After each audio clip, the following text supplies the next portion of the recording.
শখের বশে রান্না করতে কে না ভালোবাসে, কিন্তু সেটা যদি হয় গিনেস বুকে রেকর্ড করতে তাহলে তো আর কথাই নেই।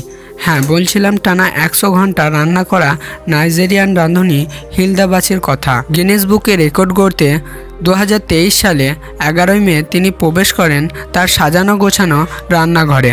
টানা 100 ঘন্টা এই বিরতিহীন রান্না চলে 15 তারিখ রাত পর্যন্ত। এর মধ্যে তিনি তৈরি করে ফেলেন স্থানীয় নাইজেরিয়ানদের পছন্দের সব ভোজন, যেখানে ছিল প্রায় 12 পদের লোভনীয় সব সুস্বাদু খাবার। এসব খাবারের পাশাপাশি পশ্চিম আফ্রিকার জনপ্রিয় খাবার জলফলও ছিল।